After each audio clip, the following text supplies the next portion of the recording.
Good morning. Um, Beautiful morning here today, or good evening if you have a beautiful evening wherever you are. So, today I would like to talk about fear. Um, the reason for that is because uh, one person at breakfast today was talking about her fear of what is going to happen if she loses her job. She is a single mother, and she was worrying about losing her job, and she was really tearful and very concerned. And her fear was justified, and I know it well. Single parents, in particular, we fear, what's going to happen. Um, Married couples, if the husband is the only one working, or even if both of them are working, but their lifestyle cannot be maintained if one of them loses a job, etc. But when we talk about fear, it really depends what exactly we mean. We can have a definition of fear as perceiving something as a threat to our existence, to our lives, to our um, physical and emotional well-being. So the fear we can define all we want, but for different people, we experience fear in a different way. So what I fear, you may not. So, for example, when this lady was talking about the fear of losing a job, um, you know, she was already in her nearly 60s, so she could retire really in Europe very soon. And I asked her, so, okay, you lose a job, you will retire soon, you'll get some social assistance and just move the house, and go somewhere cheaper. And because I moved a lot, and that's probably what I would do. If I can't afford to live in the middle of, I don't know, New York or London or something, which I like because I like towns. Okay, so what? I would go somewhere else where it's nice and sunny, and I can still live in a city, for example. So for me, it was a fear, but she, had some. She's close to her retirement. She would have a social assistance because in Europe you will get it, and so it just means a little change to your living conditions. So you don't need three-bedroom apartment. Maybe you want two-bedroom apartment. You're alone with your child. You don't need much. So because I had a lot of experiences in this area, moving country to country, place to place, for me it was not a big deal. However, for her it was. So, but just the fear of losing a job, that's not really a, a fear from that one particular thing. Fear of losing a job means uncertainty, means insecurity, means maybe fearing for your child not being able to have their friends around. What happens then if we become emotionally um, unstable, in a sense, not that we go crazy, but emotionally unstable in the sense that we can't make our decisions clearly because our future is not clear. It's not, uh, you know, we don't know what future holds, and therefore we cannot make decisions. So, in that sense, to conquer that particular fear, for example, best thing is to make some decisions very fast. Once you've made a decision, then you can move forward. This you can apply to many other things. For example, unhappy marriage. Once we're in that limbo state of an unhappy marriage, not knowing shall we make up again, or shall we just divorce, or shall we just live as it is because of the children, or because it's easier, or because we are financially better off. Once we're in that limbo state until the decision is made, it's not a very nice place to be because um, we cannot plan our life. And whatever your plans for your life may be, they're better than just being in limbo.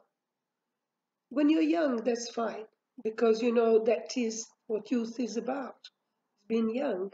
not having that maybe long-term plan because you just don't know what's going to happen in your life, right? So, but once we are settled, in particular, if we are or have been married, have children, etc., when we get to a certain age, not being able to plan is a terrible thing. And unless we make some decisions and stick to them, we cannot plan.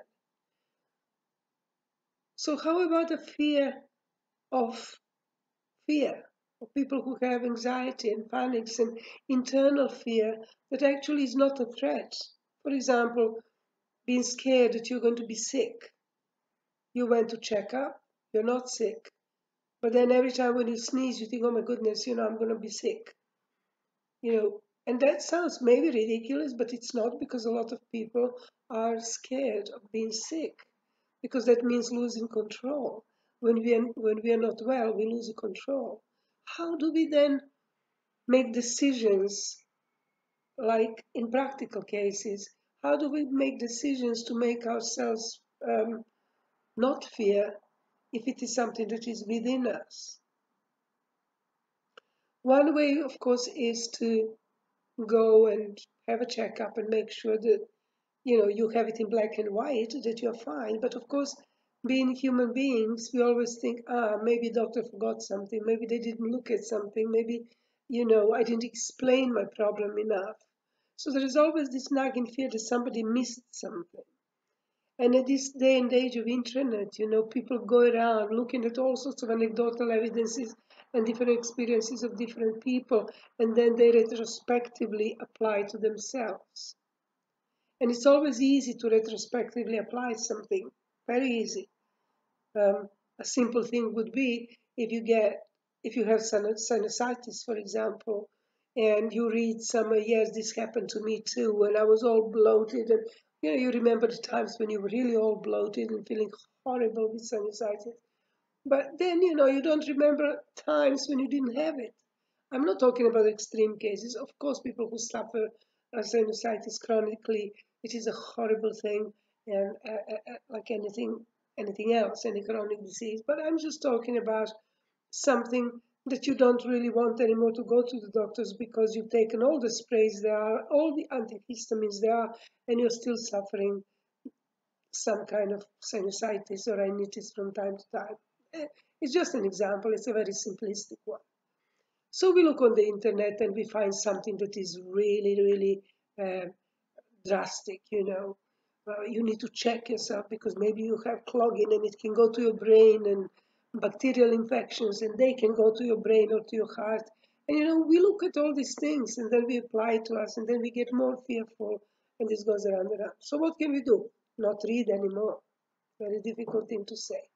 So when we have fears that are not connected to some kind of practical change that we are in control of, like moving house, like divorce, like changing workplace, like adjusting our lifestyle to less than what we had before, um, buying clothes that fit us when we put on a little bit of weight rather than suffering. Um, so, what do we do? It's just not the same. So to say fear, to define fear in a sense that we perceive some threat, um, and we fear the consequences of something, it's not quite exact. I mean, we fear of, when we're children, we fear of our parents, especially in my time when you used to get slapped, or the ruler was hanging right there on the cupboard, and you know very well if you're not, if you lied. In particular, in my case, my mother hated lying. And so lying and stealing were two things in my house that I knew are no-nos. And there was a ruler on the top of the cupboard that was hanging a little bit out. And I knew that this is coming. So, but that's how children were brought up a long time ago. So, it's not that my mom adores me, by the way. So, and I adore her. So it's nothing to do with anything or abuse or anything. That's how it was. But we knew that there are consequences to something, so we didn't kind of do it. We tried not to do it, and if we did it, we knew what the consequences were. Um, so, but in the case of losing a job, if we didn't cause it, or in the case of getting sick and we didn't do anything wrong, we just got sick, or in case of divorce, and we didn't cause anything to make that divorce, the consequences and being frightened of the consequences kind of don't apply. Um, we can philosophize about it, of course, but so fear is something that we acquire throughout our lives. Um, if people grow up in families who never worked, for example, there are generations of people in United Kingdom, they were always on social security, they were always unemployed, and they're used to it. So, the kids have not seen anybody working in their families. So if if you tell them, I'm going to lose a job tomorrow, they say, so what? Go and claim government help. But for some people who are in very, very, very strict um, working families, to lose a job is absolutely tragedy. It's a tragedy.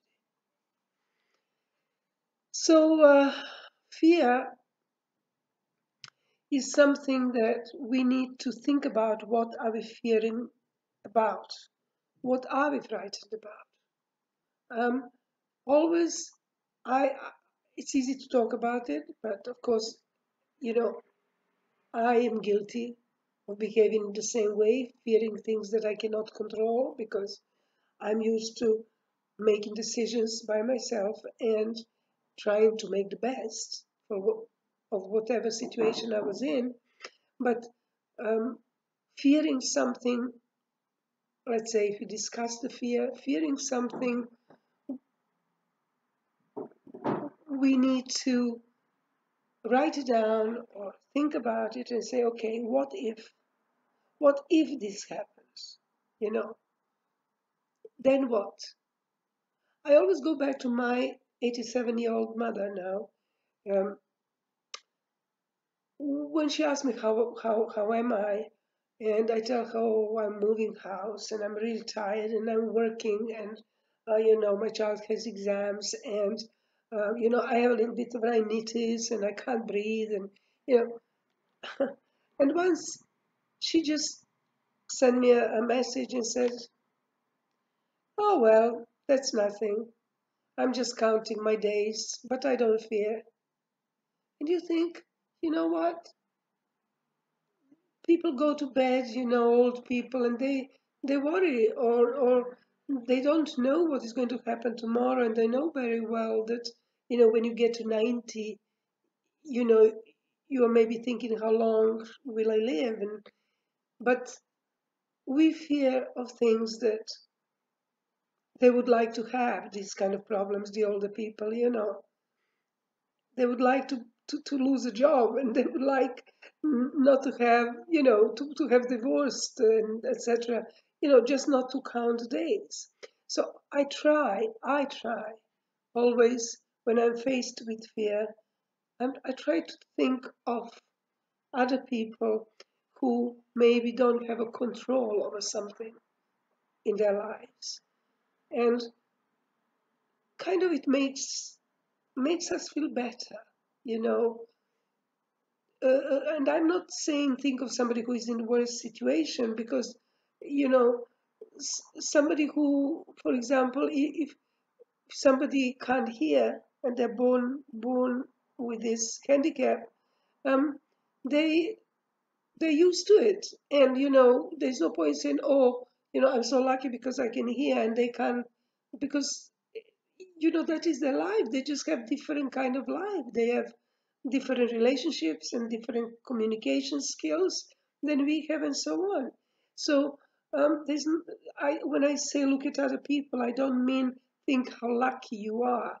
No, I just think I have a control over something and somebody else does not.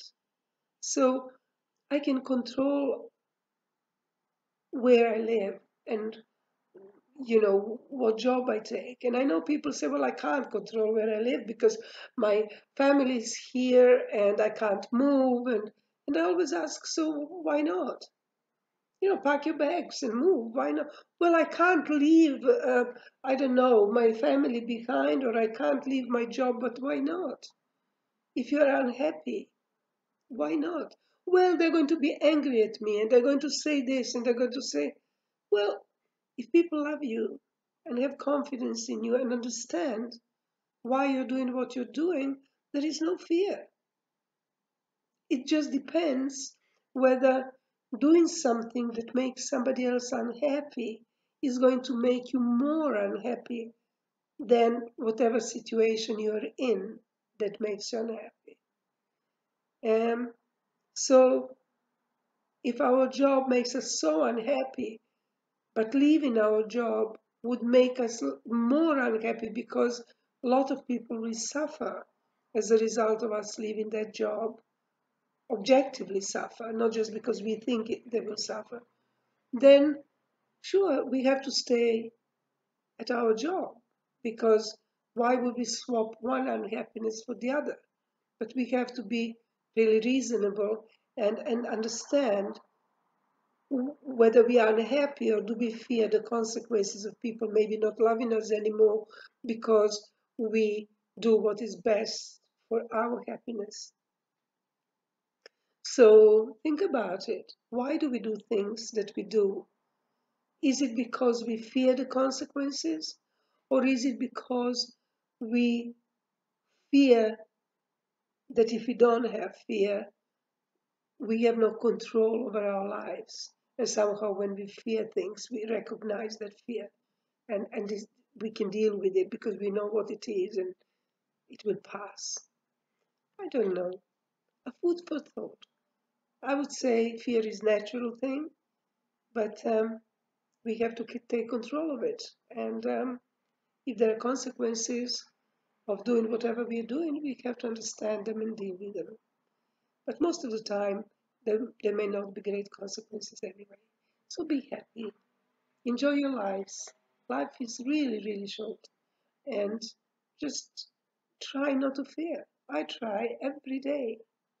So talk to people. People are wonderful. There's nothing better than sit outside or inside and do some people watching. That's great. All right. Have a wonderful day. It's Wednesday, May 9th, and have a wonderful Wednesday, May 9th. Bye for now.